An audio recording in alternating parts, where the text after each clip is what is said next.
Hello and welcome to So Farscape, a fun-filled Farscape fancast by a fervent fan and a frankly fascinated first-timer. I'm Cocky. I'm Kay, and this is the story So Farscape. Oh, it's so very, very Farscape this time around. Thank you all for joining us for another episode of So Farscape. Season 4, episode 9. A perfect murder. Yeah. Well, not that perfect, but, as it turns out. Yeah. Directed by Geoff Bennett, a relative newcomer. Yes. Who's previously done Promises. Yeah. The behind-the-scenes book, The Visual Companion, which thank you to our Patreon subscribers for helping to fund that, talked about how when a new director comes on board, they like to sort of give them all the toys, to open the full toy box. What kind of toys are we talking about? Like plot-wise, story-wise, or like technical? Oh, very good. Technical stuff, like the set department is ready to give their all. They can do special effects if they want. Okay. But in Promises, it was very much a bottle show. Yes. So on Geoff Bennett's second time around, they wanted to give him a lot of space. He could do location stuff, as we saw. Also, a brand new writer, Mark Saraceni. I was wondering, going to ask about that, yeah. What is that? I just thought that the episode was very well put together, story progression-wise. It was a very interesting way of storytelling, I thought. How did you... Okay, yes. Hey, did you like this episode? Yes. It was yes, I thought it was well done. There was a few things I didn't like about it, but in general, I would say yes, I like this episode. I mean, I didn't so much like it in the fact that it was a bottle episode, but it had some interesting character development for various people. It showed a little bit of character interaction between some of the standard crew, and I thought it was very well put together, even though it's like the story itself was quite flimsy. Yeah. It was a lot was done with story structure, right? Especially at the beginning. Exactly, that's what I mean. That's why I was wondering about the writer. See, okay, this is weird, because I remember not particularly loving this episode. A lot of people don't particularly love this episode, and like the visual companion, David Kemper, talks about, well, when there's an episode people really love, it's because we took a big swing, and when it doesn't work as well, it's also because we took a big swing, which, I love. Yeah. But I noticed something... it's weird to get this deep into it before... it's almost like we're doing Willies and Woodies at the start of the episode. But, I found it really hard to sort of empathize with the characters. Because in the first part of the episode, up to the credits and slightly thereafter, we've got the sort of Rashomon thing going on. Rashomon? Oh, it's the Japanese film about the same event seen from different subjective experiences. Yeah. We see a bunch of these scenes and conversations, and then we see them again. Yes. So I actually was wondering about that. Is this at first I'm seeing flashbacks or vision. Right. And I'm like, is this a time loop episode? It's one of the things that I had written down right at the beginning, especially because... this Rashomon that you just taught me about, it at first it seemed that it wasn't quite the same scene. There was more to it. You got more lead up and context. There seemed to be also some discrepancies, which were kind of to me it felt like things were slightly different when you were seeing it from a different character's viewpoint. Yeah. Especially the timing seemed to be off a little bit between various events. I got that as well. I think in hindsight it maybe holds a bit better together than it seemed, but I think this was quite a divisive episode between people who just did not appreciate it doesn't really have a heart that you can root for from a certain point of view. Right. Yeah. We're meant to care about this civilization on this planet, but we really don't. It's it's tricky, and there's so many of them. Right, so let's get back. I'm sure we're going to come back to that because hold on, we haven't even described it. Right, yes, have we even said which episode it is? Yes, we said it was 409, A Perfect Murder. Oh yes, and let's see what our listeners have to say about this. First one is by Nazzy. This whole thing could have been avoided if someone packed some bug spray. Yes. And then, while securing supplies on planet Dreadlocks, the crew listens to a buzzing in their ear, which upsets the locals and nearly start a civil war. All experience dejaveu, and Father Jack, did you recognize him? Oh, it was actually him. Well, he looked like him, but... Yeah, he was modeled after Father Jack. Oh, I mean, it was just a puppet, right? You couldn't tell? I mean, it could have gone both ways, as in a puppet with... either an actor with loads of prosthetic makeup or a puppet. So I assume it was a puppet, but... It was a puppet. You're right, yeah. Oh, the creature department will be very happy. Like, Dave Elsey talked about how... Oh, let me see. Did I write that down? Okay, well, it's a person whose name I have written down in my chicken scratch. Sonny Tilders? Apologies if I'm getting that wrong. They got a new mech guy in who just Dave Elsey was over the moon with. Because he produced this animatronic that... Like, it was a delight to use. It was incredibly versatile. Yeah. Because, sometimes you can't really tell if it's makeup or a right. Or a puppet, yes, very except well done. it's on this little armature. Which I wonder, like, if they were test driving this for a new model for Rigel's throne sled, because it had like a lot of the same vibe on it as the throne sled did. Oh, you are on point. Like, I don't know why they didn't use Rigel's existing throne sled, because he's not in the episode. They could have done that. No, that's right. He's not in there at all, is he? We hear Pilot's voice, but we don't see him. I think we hear Rigel's voice, don't we? Do we? It might be, yeah. Naranti's not in it. Scorpius isn't in it. No, I was kind of waiting for him to show up, but... Yeah, and so this new throne sled was built for this little character, and it was... I mean, it was such a hit that instead of taking it apart, which they normally do after an episode, like they take all these animatronics apart, because servos, right? Yeah, we want those servos and components. Yeah. Reuse them for the next one. And this one was put in storage for a potential season 5, because that would then be Rigel's next throne sled. Right, yeah, that makes sense. Whew. So, yes, very, very, very well done. Have we actually started the episode yet, or are we still just talking about how great? We just did the synopsis. Yeah. How do you stop saying that word? It's like anemone. But no, I don't think we have, and I think we should go and dive right on in. So, we open up with a previously on Farscape, and then go straight to matte painting and the gorgeous shot of Aeryn's new prowler. It's so pretty. This whole composition. You've got the castle in the background, and you've got this misty forest that they're in. This was actually like in the Australian bush, in an area that had been unfortunately ravaged by a bushfire. Right. Some time before. I was wondering about that, because a lot of it looked like stage forests and stuff like that. Yeah. Although there was definitely real forest going on.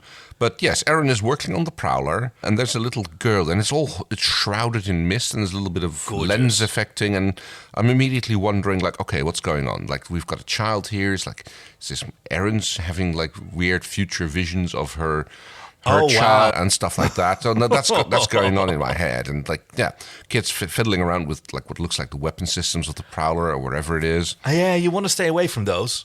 Usually, and she tells him that, her, I don't actually know the gender of the child. So I think it's a boy. It was described as a boy in the... Okay.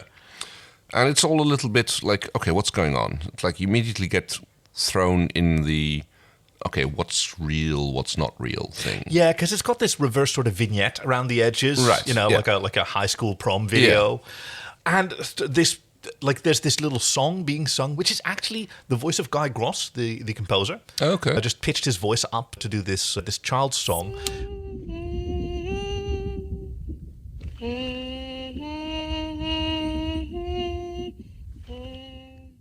But yeah, there's a lot here that's actually sort of red herrings. Cut to Chiana being chased by an angry mob. Led by Father Jack. Which is interesting, because he comes around. So, like, at first he seems like, the weird Puritan priest who is like... He's like so good. Having issues with Chiana's sluttiness. You knew our laws when you arrived. I was just having fun. Punishment is lenient for your indiscretion. Many indiscretions. No wonder your men were begging for it. This isn't helping. Drones like you. No wonder you're thrown off every planet you land on. He's got two horns. One of them's pointing down, which I adore. And yet there's a huge crowd of people with large sort of dreadlocked hair. It's chasing Chiana. It's like the Princess Leia school of hair wearing, but it's kind of gone out of hand. You know, like if Alderaan was like Jamaica, and then it would kind of be. If only Alderaan were that fashionable. Actually, it's more a Naboo style, isn't it, than an Alderaan style?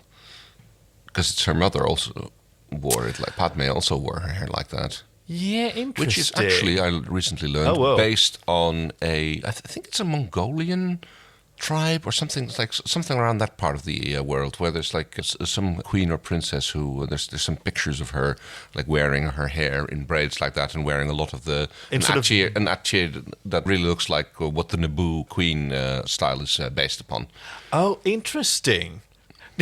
I remember Carrie Fisher of blessed memory talking about how, she was known for the bun head look for many, many years afterwards. And then she went to see Star Wars Episode 1, A Phantom Menace. Yeah. And she was so envious of Natalie Portman for having a new hairstyle every time she walks through a door. Yeah, she just basically gets like a complete coif every time. But yes, back to Farscape. I kind of like this because there's a clear theme for all of them. I mean, they either like really, really value their hair or it grows very fast and there's a huge volume of it for this species, or maybe they're even wigs, but like there's a huge variation. Like everybody's doing slightly different things with it. Yes, but wigs it seems unlikely because like we see very little of this civilization. It's like there's the palace, which is quite fine and everything. Everything else we see is just basically shots of the marketplace out in the bush. And that's it. We don't see anything of... Nobody's home. No. Right? Not a school or a public bath or whatever. So, I mean, there are cultures where wigs are that is just what you wear when you go out, like wearing a hat. So the regulars on this planet, they kind of look like dreadlock-wigged, bun-wrapped hair people. Then there's the priest, who seems to be a... small person, let's call him like that, who has horns, which we haven't seen on anybody else. Yes, I don't even know if he's the same species. And then we see the other person with the gill throat or whatever. It turns out to be a hive throat, really. But yeah, I think it's pronounced Elat. Elat. Yeah. I think that both Jack and Elat are. Jack is actually Pavu or Parus, whatever. Parus, Father Jack. Father Jack, yeah. Yeah, from, for the uninitiated, that's from Father Ted, the Channel 4, yes, I think that's right, comedy series. I think it was a collaboration with maybe even with Irish TV as well, wasn't it? With RTA, yeah, that's very possible. Yeah. And he's the drunken, nonsensical priest, the even more drunken, even more nonsensical priest. Arse! Yes, with the famous catchphrase, Knickers! Tea! Feck! I'm fine, Mrs. Doyle. And what do you say to a cup? Feck off, cup! He loves his cup of tea. Feck off! There you go. Feck off! Right, Father. I'm still on this fucking island! I'm still a fucking priest! And, yes, so this alien, do you have any notes on who the actor is who plays the alien assassin, as we later learn? No, I don't. I only have it for the Prefect, who is the local. I mean, this planet doesn't have a name. It's on the Farscape Encyclopedia project. It's known as the planet of the Prefects. Okay. And the current ruler, who has white hair... Prefect for luck. That's Bruce Spence. Now, he is quite a big deal. I was going to say, he looks very familiar. You know him as the train man from The Matrix Reloaded. He's played some aliens here and there in various Star Treks. I think most recently he was on Season 3 of Discovery for a bit. He was in, Legend of the Seeker. Don't think I've seen that. Based on a fantasy show. He's all over the place. He has a very distinctive... Oh, yes. And he was... let me see. He was the leader of Utapau in Star Wars Episode 2, Attack of the Clones. Ooh. Wow. Turns out I have a lot of memory about this guy. A lot of memory from Bruce Spence, and I do not know my boyfriend's phone number. Did you notice that both Elat and Father Jack seem to have the same sort of tattoo on their forehead?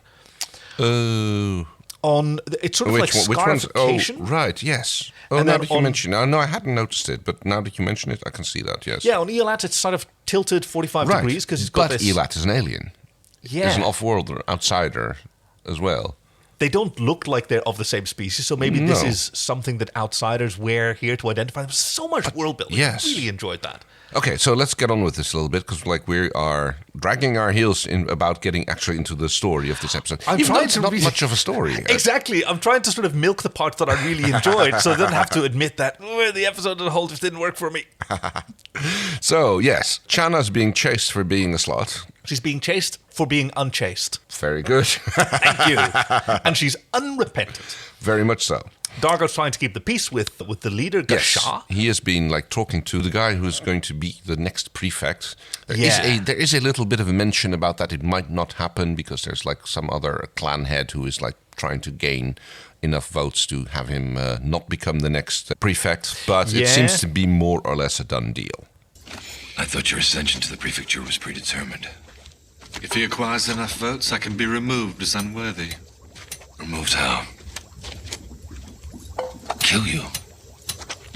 It's one of Paris' little negotiations.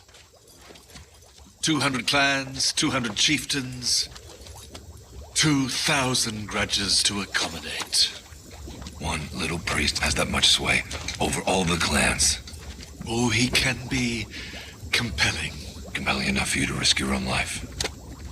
And I think there's even a bit of a mention that if it's Parus, Father Jack, who casts a vote against him, then he can be assassinated before. Everything's about assassination. Oh my God, that reminds me. I wanted to tell you something that recently happened. Well, recently in the Now Times. Was it an assassination? No, God, hopefully no. This is happening in the Now Times, but we're airing this episode much later.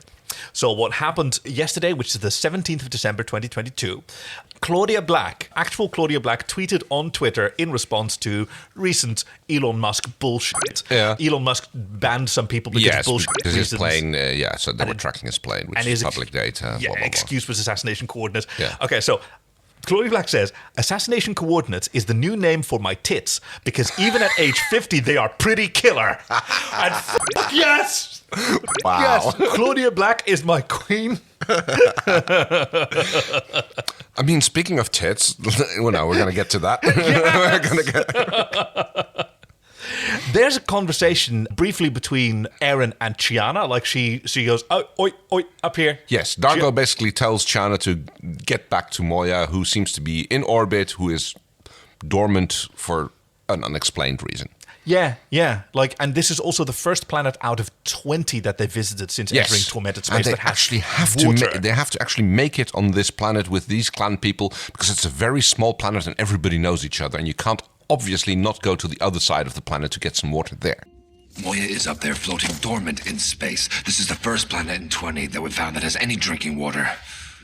You are going to get us kicked off. I didn't do anything. Well, if this is the part where people live and it's burnt out like this, you can only imagine what the rest is like. No. Might not be drinkable Again, water. It's a planet. Yeah, I know. It's the one bar in the planet, that they go to. Like, hey, I actually want to defend this because I love the world building here, and that's the part that I love the most, so I'm going to stick with that. They're aware of outer space.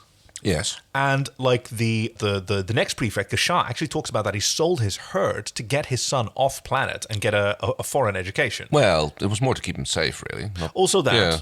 But like they can leave the planet if they want to, which means Yes. they probably have imagery of their planet as a whole. Mm-hmm. And if there was an area there that was more livable than where they are now, maybe they would choose to be there. Yeah, but we're still talking, what was it, 200 clans? 200 clans, 200 chieftains. Still a big area. Yeah, that's true. Well, it's like, but they are right in the capital, which doesn't look like much like a capital. I mean, it looks all like mud huts and farms, although we don't ever see anything of that. And we don't know. I mean, mud hut, that may be sort of the optimum construction technology for this environment, right? The same with European settlers when they arrived in what they called the New World, were very dismissive of Native Americans' urban and living structures. But like for the lifestyle and for the sort of ecological cycle that they were involved in. No, it was still a largely nomadic lifestyle. And it was a very advanced technology. It was economically optimal. Anyway, sorry. Chiana is being put into a prowler with autopilot on. Yeah, I'm sure that's going to go great. Yeah, she's not going to. I mean, she gets told not to touch the controls. Now, once you're in there, don't touch any of the controls. But Chiana. Yep. Meanwhile, Dargo is trying to make nice with the upcoming prefect. He's like trying to like talk him into. Okay, well, we'll be fine. We'll just send the slut away, and then we can stay here. And it's a very mild conversation between them, right? It is a bit. Although the upcoming prefect, it does seem to be very much concerned about the ongoings. One thing that really jumped out at me: he has an empty, what looks like quiver or sheath on his chest. Yeah, that was like, there's something supposed to be in there. And that comes up later. Sorry, yes. Who does? John or Dargo or the... Gasha. Okay. That was so prominent. And yes, then John is with Fatab? I don't know. Bruce Spence. Yes. Do you want to give him a nickname? Oh, God, let's see. He looks like a vanilla roll. I mean, he looks like Saruman, basically, but... Oh, yeah. He looks like Saruman, who just had a gap year where he traveled the Caribbean and he came back with a sort of an island style that is hugely appropriative, but we haven't really talked to him about it yet. Yes, Island Saruman, I love it. Yes, so we see like the other part, the conversation again, and... Oh, yeah, also this set... Yeah. To see with sort of the stair-step reverse ziggurat, it is once again the same set as Grace's boudoir in What Was Lost. Oh, right, yes. From Don Quixote, the room that Dargo was in. Except now they put a big glass, window big pane of glass with sort of Sierpinski gaskets in it. It all goes, it's got a fantastically big, great window with all these beautiful triangular patterns on it, and it goes a little bit Hudsucker Proxy towards the end. Oh, yes! I was even thinking It Crowd, start of season 2. Okay, we can move a bit quicker because now he's also like comming with Aeryn, who's having all these flashbacks. Yes, Aeryn is happening. So this is like where I'm like seeing the whole flashbacks and visions. Aeryn is seeing visions of people getting shot up, specifically our leader type, while she is in this marketplace. I'm getting a really bad bribe. Oh, that's it. Yes, and John mentions, like, oh, God, she's talking English. And then he immediately reaches for the lacquer again. Yeah. Because it's like, oh, yes, he taught her that. Or I have to remember that, like, yes, him kicking off the lacquer is like something that happened in a fanfic and not actually... I was honestly sitting there for a minute, hang on, didn't he quit that? And I went oh no, wait, that was a fanfic that we read. The fanfictioneers must be very proud of themselves because we can't tell reality from fiction anymore, much like Aeryn, transitional material. Who is like, there's loads of more various flashbacks of things getting shot up, and she's not entirely sure what's happening, and it's all happening with these vignettes. Like she's having more flashbacks, so we don't actually know what's really happening here. What's real, what's going on. And okay, we are now almost half an hour into the recording, and we have only now reached the credits. This is not by any means a record for us, but yes, I think things are going to stay slow for a little bit, and then they're going to move fast. And then it's going to be all over in a bit. Once we get to talk about the interesting, the plot's going to resolve itself in like a few minutes. Because we come back from the credits, and we don't know exactly where we are. There's a conversation with Chiana. Okay, she's back, and she's talking to the locals again. Oh, this must have happened earlier. And it turns out to be like the thing that you were talking about earlier, where the story is now being told from another character's viewpoint. We see more of Dargo. It's more from Dargo's viewpoint at this point, what's going on with Chiana being chased off. Because there's a lengthier scene with him talking to the upcoming prefect, explaining why things are going. It's like, it's best that, like, if you guys are seen as little as possible. Actually, it starts off with future prefect Gasha taking his knife out of its sheath on his chest. And threatening Dargo with it, yes. Right. Give me a reason not to kill you. All of you. Now. One stab. My clan is avenged. The leaders are reassured. I am made prefect, a hero to my people. We're going to leave the Mykrot. Our Leviathan revives. Only criminals come to this part of space. Perhaps there's a price on your head. A bounty I could claim for my people. Killing you would improve everything. We Luxons too struggle to overcome our violent past. Which we didn't see the first time around. No. We didn't see that. It was preceded with this extremely violent confrontation. And that Dargo's just keeping his cool with a knife to his throat, thereby explaining the empty sheath on Gasha's chest. Yes. Right? Because that's where the knife goes. And then we cut to a scene where Sikozu and the prefect's son, who was earlier on referred to as the cute one by Chiana. Is he the cute one? I remember him. What's your kid's name, Zerboy? Zerbat! Oh, Zerbat. are making out. And like my note at this point is here, like, oh, it's the son who's the slut. Because there was some issues about like consorting with the locals, but it turns out that the son and Sikozu are making out. It's really cute. It's like they're, they've taken their tops off, and it's just these two young people exploring one another's bodies and like sharing their affection. Is Sikozu young? She read to me as young, like in the way that, but like college age, not like high school age. Yeah, but like she's been a dedicated academic. Yeah, I don't know if she's gotten out and like sown her wild oats or like explored her sexuality yet. So like, hang on. Like, this might turn a little bit sexist, and I hope it doesn't, but like... Wow. Okay. I'm sitting here okay, so editing. You say sown your wild oats, but that seems like more of a masculine thing. It's like, wouldn't the female version be like getting her field plowed? Wow. I have no idea if that's still in the edits. I don't know. It's like, is this sexist? It's like... General rule of thumb, if you have to ask, you can safely assume that it is, isn't it? I'm just trying to stick with a similar analogy. Plowing is something that is done to you. That's why it's getting... Yeah, I don't know. Wait, let's go through this. What sowing your wild oats? Why do you do that? What are wild oats? Do you have, like, non-wild oats? I have no idea. It's a phrase that is used. Sowing your wild oats. Yeah. Okay, so let's see. Maybe you start off with a plot of land, but you don't have starter seed.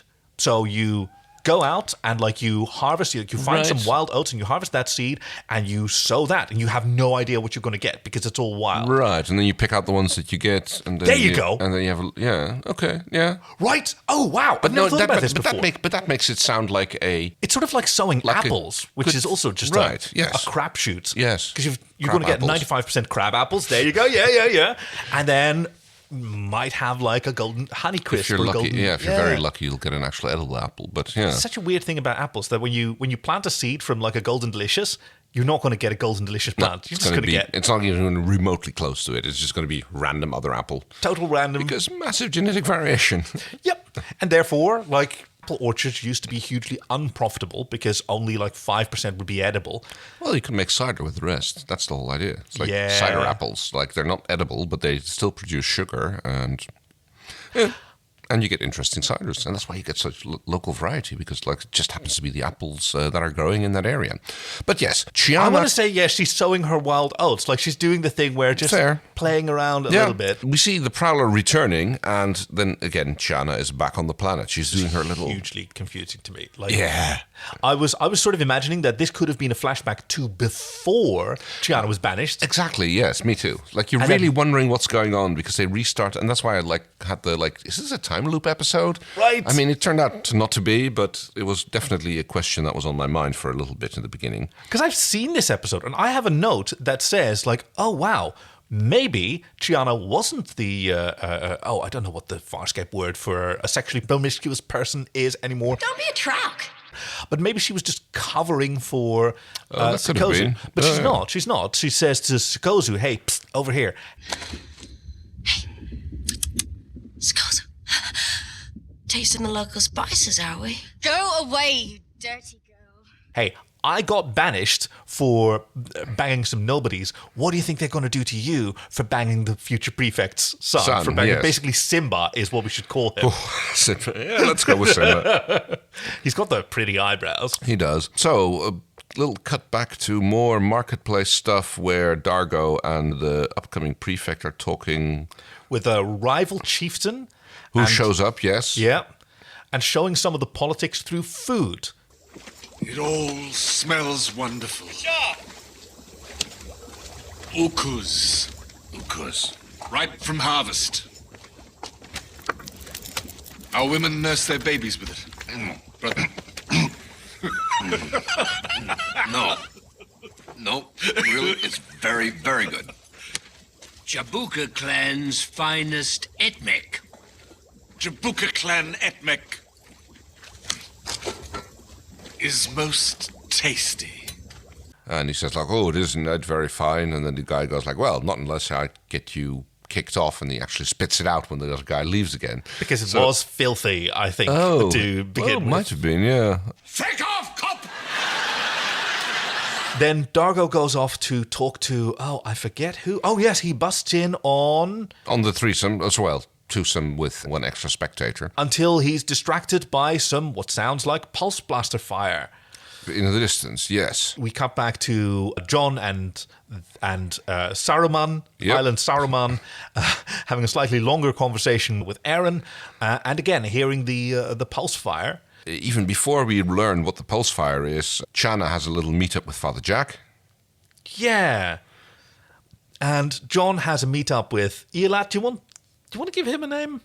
Who's Elat again? The alien assassin with the head hives. Oh, he reminds me of something. I can't really put my face on it. He's very goth, isn't he? New wave. His face looks a bit either Asian or Pacific Rim type. I can't really... It's possible. It's under a lot of makeup. Yeah. I mean, obviously there's a lot of Pacific Islander people on Australia. Yeah. No.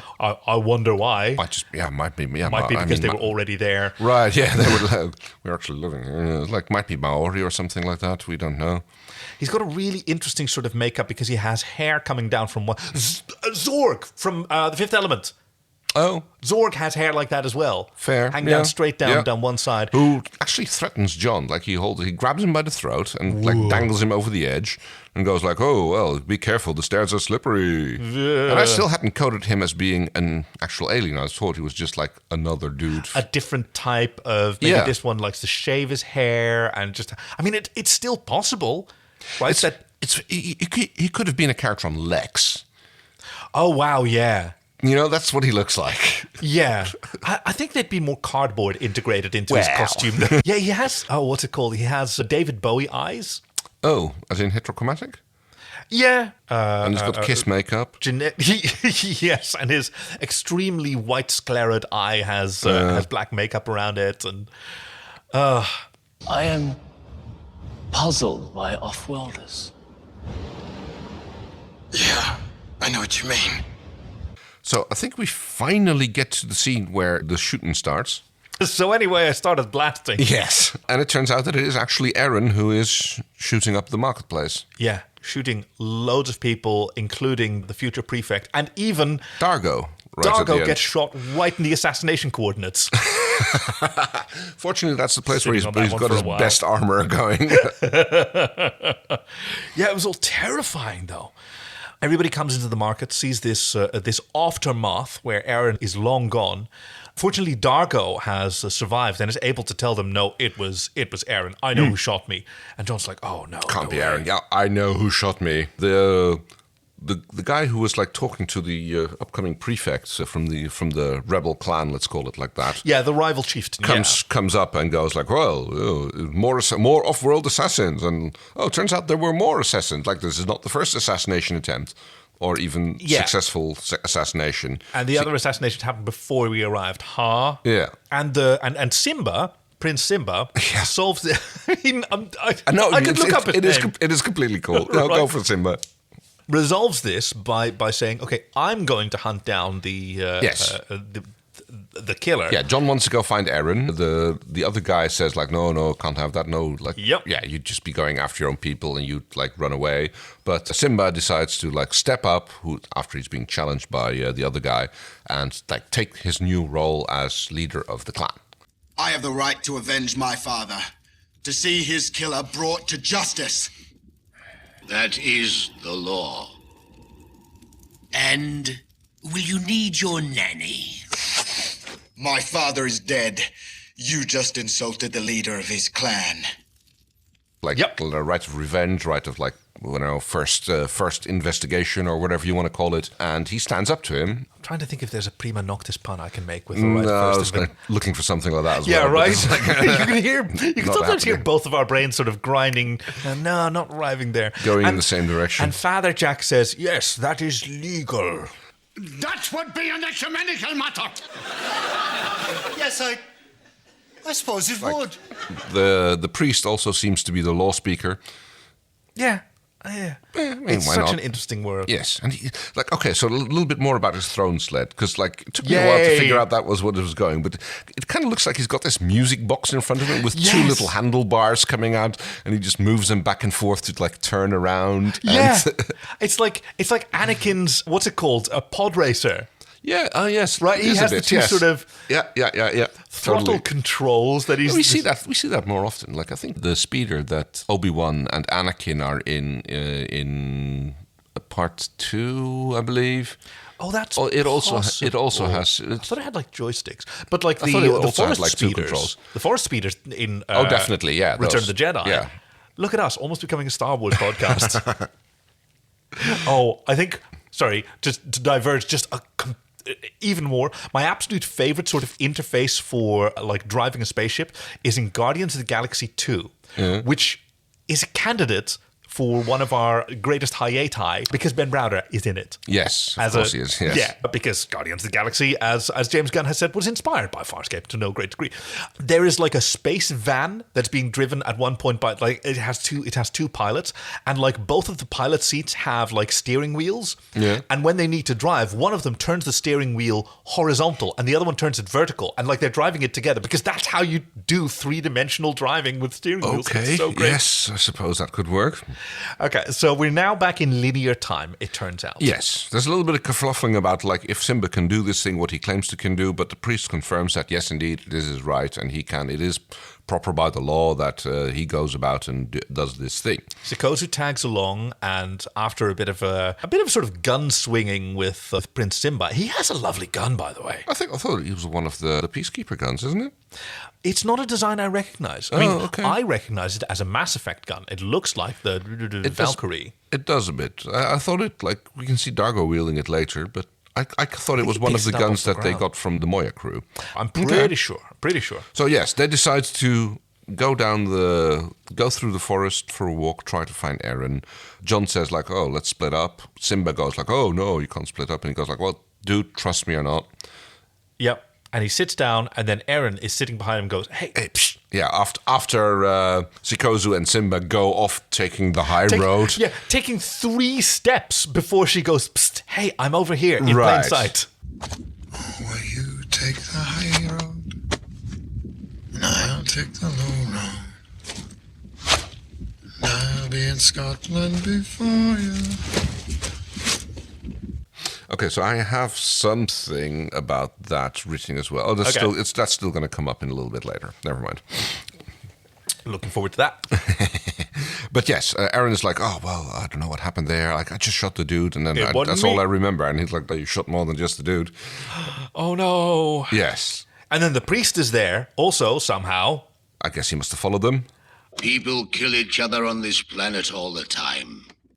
I love this little guy so much. I love seeing his face move. It's so expressive. Apparently, it is. There used to be many more scenes that he was in, but a lot of that was cut down for time, which Dave Elsey was really disappointed by. But interesting, because they spent a lot of time on Sikozu and Simba making out and little boob grabbing and kissing, and they spent a lot They're called assassination coordinates. Come on. It's 2022. Okay, assassination coordinate grabbing. Apparently there is pre-production footage of also this animatronic doing some singing in behind the scenes videos that we have not been ever shown. Oh, that's a shame. We really need to get on board with one of these people. They can show us all the hidden stuff that we've never... Oh, what a treasure trove there must be out there somewhere. I wonder if there's some favor we can do to get into Dave Elsey's personal archive on... Oh, is that what we're calling it these days? But so the priest is sort of on their side, realizing that there may be something going on. Yeah, he's trying to piece it together, wonder what's going on. Encouraging her the way the police officers do sometimes, just try record it again. Yeah, what happened? Again and again. Really frustrated. And this is where we figure out that something was going on, because Aeryn remembers herself hitting the child, and at the beginning of the episode, it's suggested that she strikes the child to keep her away from the prowl, or him away from the prowl. Right, yeah. But no, it wasn't that. I didn't do that. And John says, who cares? Because he's just been bitten by a little bug. Immediately, he does a neck slap, and it's okay, something's going on with the bug. So, the moment you see John doing that, slapping himself in the neck, I'm just okay, this is something. Yep, we don't have to wait good. for very long, because we see a little green bug dying, and like off bugs? screen, Father Jack says, "Oh, there's no bugs on this planet." I'm just like, wait, you gotta have a very peculiar kind of vegetation. I mean, I guess it must all be self-pollinating or something like that, or whatever. Maybe no bugs on the everything is planet. just Sounds burnt nice. out. I mean, that would be great. No bugs on the planet. Oh, I mean, what have bugs ever done for us? I mean, aside from support this entire food chain that we're completely dependent on. But it would be so nice to have a complete food chain which doesn't have bugs in it. That'd be nice. No, but then hold on. There's huge sort of size variability in the food chain. Yeah. So if you don't have the smallest thing in the food chain, then the largest thing gets to be bigger. I think that's how it goes. Okay. Fair. No, I'm very glad that there's bugs. Oh yeah, I am. I'm very glad that there's bugs in our ecosystem. I mean, that's what keeps it going. But like, it wouldn't be nice if we had an ecosystem very similar to ours, but no bugs. Okay, but if you say that to a genie, which you really mustn't, he'll just say, well. okay, so you want all bugs to be dog-sized. Can do. No, I definitely did not say that. Also, that would be a bit of a mass problem. But yeah, anyway. Speaking of mass, this sort of forest location, this burnt-out bush location was really fantastic to work in, and they put it in the fog and it looked really amazing. It was kind of tricky for the actors because all these trees are charcoal. Oh, so you touch them, you've got to stay in the hand or glove or whatever, which is bad enough for like the human-looking actors, but absolutely disastrous for everyone in makeup. Almost immediately, John starts getting visions of himself shooting the priest.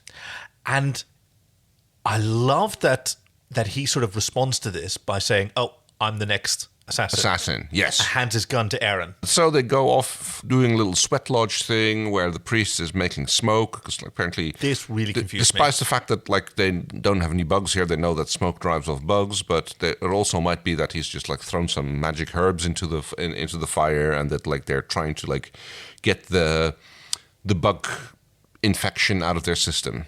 And he gives John his gun back. Yes, which kind of comes shooting out of the front of his magic box. It's fantastic, but like he just handed that to Aeryn a second ago, like before we went to commercial. It's like a whole scene was cut out because he asks the priest, like, "How did you get this?" And the priest says, "Yes, peacefully."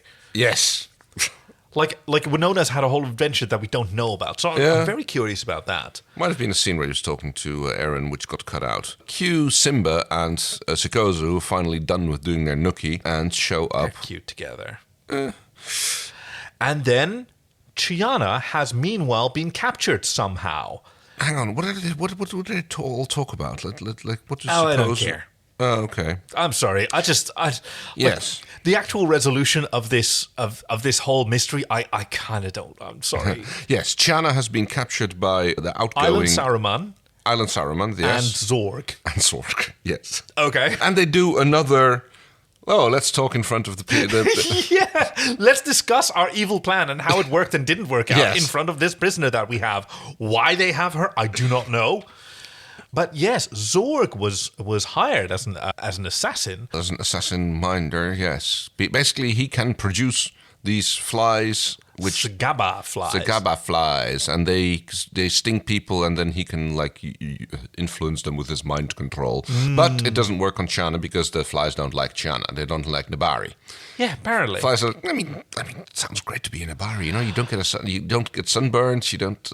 Wow. I mean, the society is not really something that I'd approve of, but like all Nabari we've seen are hot and yeah, I was gonna say, just imagine being like in Neri's sort of rebel cell, and you're running for your life the whole time, but oh my god, it's just New Wave City up in there. Like you wake up to a flock of seagulls every morning. So yes, Island Saruman has hired him to like disturb the peaceful transfer of power. Oh wow. Way to bring us to a timely. No, absolutely. That's what it's all about. And he wants war between the clans, so presumably so he can stay on. Yeah, and to blame it on these outsiders. Yeah, that part, I mean, you're right. His motivation is probably that Island Saruman wants to stay in power. I mean, that's the only thing that I can think of. Right, but it's not like very made explicit, whereas a lot of other less important things are made explicit.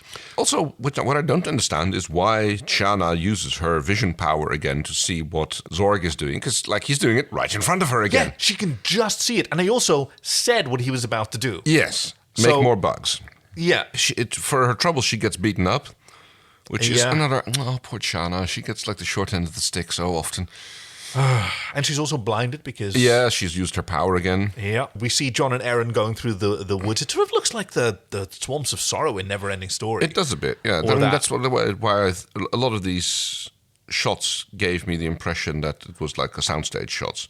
But no, especially Krull. Yeah. The swamp scene in Krull looked like that from our earlier Greatest Hiatus. And they're being eaten alive by bugs. What do they eat when they can't get Hobbit? And Jon and Aeryn are starting having visions of shooting each other. First on the stairs, and then later in the throne room, let's call it that. Yeah, on the stairs, while they're talking to Chiana, who clues them into what's happening and that the flies are the problem, and say, I figured that out. Yes. And they're actually pointing guns at each other, and they manage to keep themselves under control for now, while both of them have visions of shooting one another right in the assassination coordinates up in the Eyrie. Zork shows up with a gun, but gets quickly taken down by both Jon and Aeryn. Is that the archaeology gun again? I don't know. Look at how he's got it mounted on his wrist like a bolt caster or something. No, it's a pickup weapon because Simba later picks it up. So it's but Brooke walks in with it here. Oh well, who knows? Whatever. There's a firefight. Poof, poof, poof, poof, poof. Lots of like explosive squibs and little puffs of smoke in there. It looks really cool. Followed by once the threat of Zork has been temporarily eliminated because he's still alive, and it turns out he is still probably using his mental powers to try and get Jon and Aeryn to shoot at each other. And they can't stop themselves. First they try to shoot Zork, which they can't. They both say, I can't shoot him. Yep. And then they try to shoot each other, and Aeryn goes well... Each of them miss. And Aeryn goes, I don't have the strength to miss next time. And Jon goes, I'm not sure I'm that good of a shot. Yes. Which is, I think it was played very well, that scene. That was very well done. It could have been much cheesier, and it was actually done quite well. Claudia Black, the majestic Claudia Black, talked about, this was a very difficult episode to film because, all of those flashbacks, it's a really interesting dramatic structure, and it looked great on the page, but once they got to planning it, it couldn't be scheduled, in a sort of rational format. No. So they found themselves kind of hemmed in because they would have to choose a performance and then motivate it later. Right, yeah. And they felt sort of locked in by that. I can imagine that would be it's very tricky for an actor to, shoot stuff like that out of order. I really thought the coin toss ended badly. It did. Speaking of shooting out of order, Dargo and Chiana take down Jon and Aeryn when Dargo shows up. Stop it, Chiana!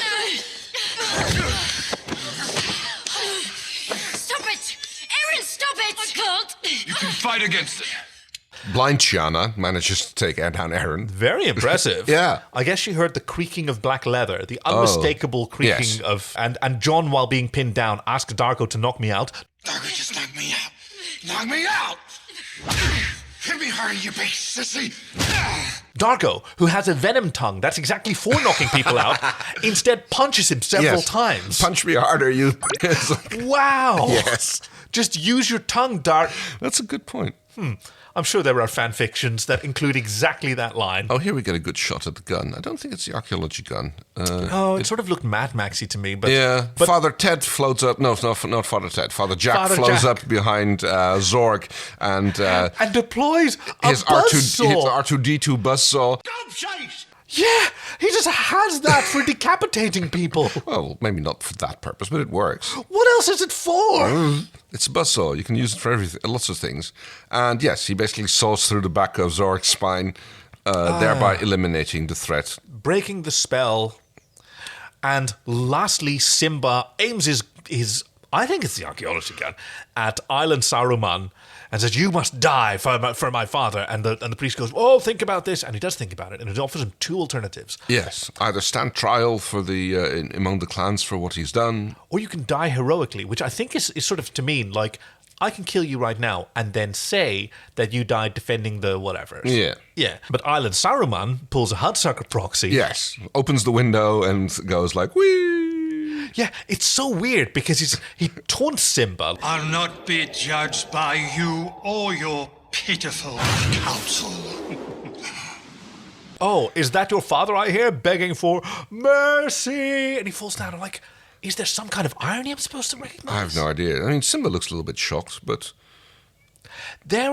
So this is one of many things that might have made more sense in a longer cut. Because this reference to mercy, I just don't get what we're supposed to feel here. No. But also, I'm going to save that for my Willies and Woodies if we're there yet. Oh, we will be there soon, I think. Oh, yeah, speaking of Woodies, Simba and Sikozu are holding hands and they're saying goodbye, much like, I think, Jewel and, what was his name? The last horse-headed Scarron that we saw. Oh? This really sort of cool, peaceful Scarron kind of held hands and sort of said goodbye, like the end of... Oh, right, just before the medical transport got blown up. That's the one! Simba tries to convince Sikozu to stay. And she said, I would love nothing more, and doesn't. Yes. There's no motivation. Like, nope. Why do you need to move on? Basically, he goes like, I'm only going to be like the principal for like 6 months or half a cycle. And then we can go anywhere. We can like go off-world. We don't have to stay here. Yep. I think she kind of suggests like, no, you should be like the clan leader for your dad, and I'm just going to go leave. Right? I don't understand this scene. Yeah. Like, I think that she's just dumping him. Yeah. Because he's her summer boy. She's having a little fling, which, okay. The boys of summer, yeah. Yeah, brown skin shining in the sun. Yeah. But then she's not being very honest with him. She's not telling him, this is just a fling for me. You should sow some more wild oats.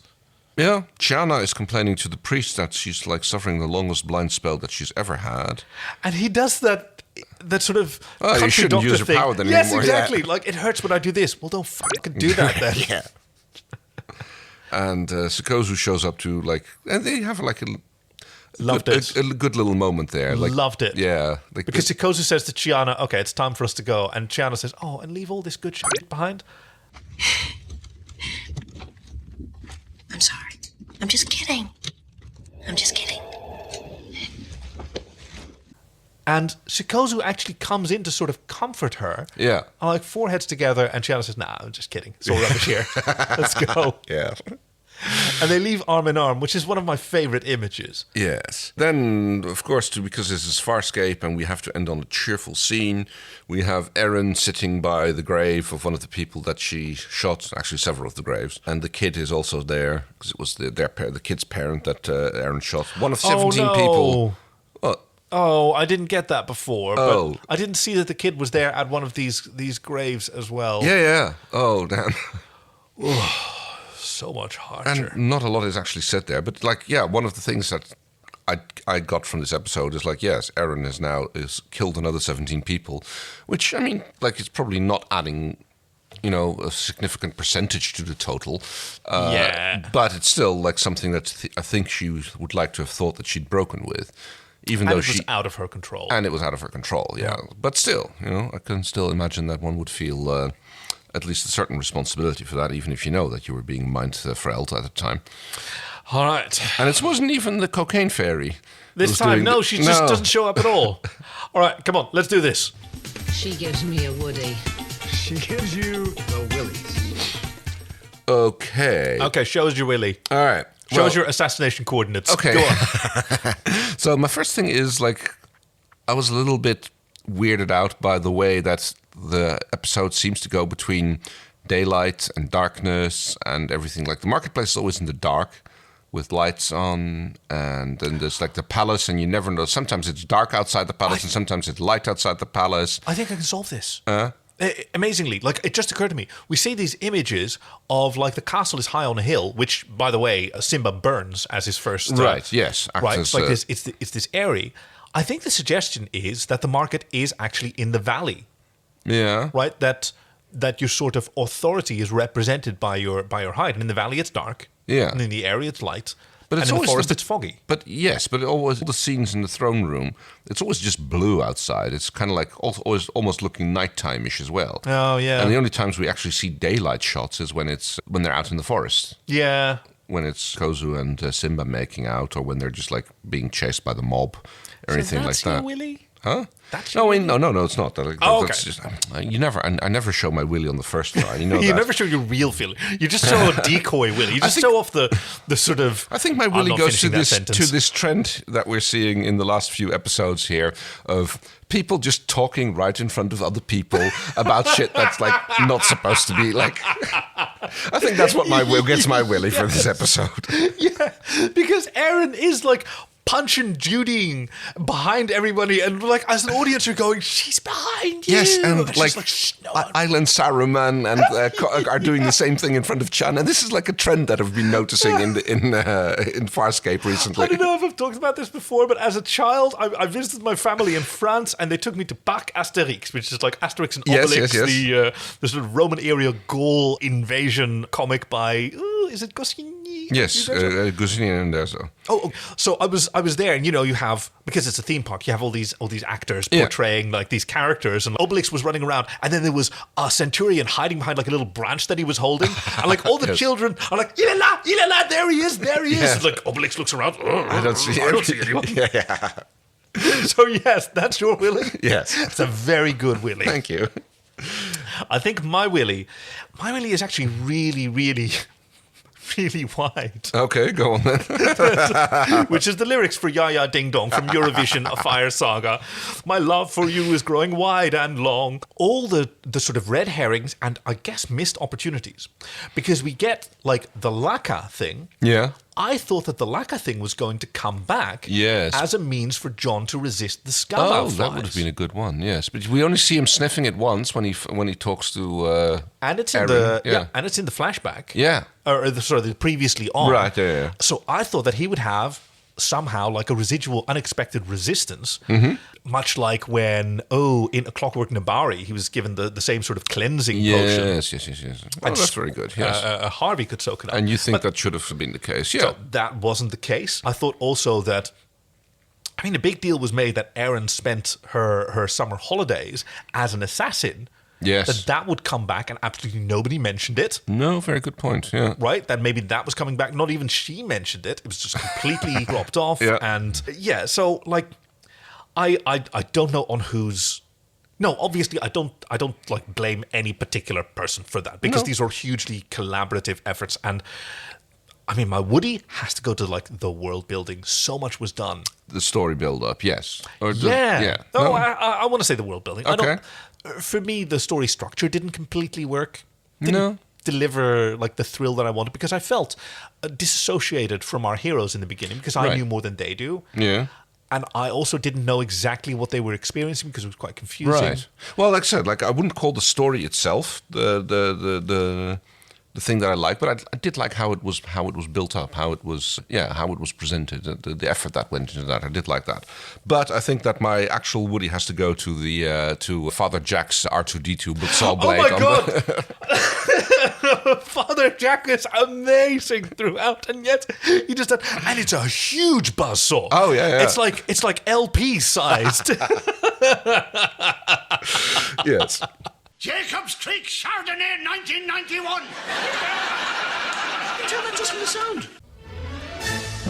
And that's the story so far, Skate. Yes, please join us next week for another fanfic, and the week after that for episode 410, Kubai Clam, where the crew visits the paranoid, politically unstable planet of Kurtanen. An opportunistic doctor poisons and blackmails them, and things get even more complicated when the planet's resistance gets involved. Okay, so another politically complicated planet and an assassination. Oh, that more sounds great. Yes, that sounds great.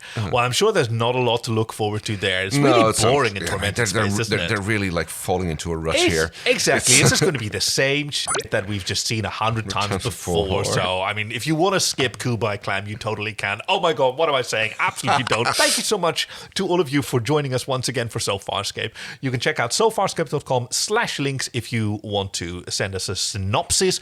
We absolutely love them. And there's not that many episodes left to go, so get in there while you can. You can contribute to our Patreon, with which we've funded all the research material and so much of our recording equipment. Thank you so much for the continued support. You guys mean the world to us, and we are actively looking for ways to fulfill our promise that if there's any left over, which it looks like there is going to be, we will spend it on stupid shit.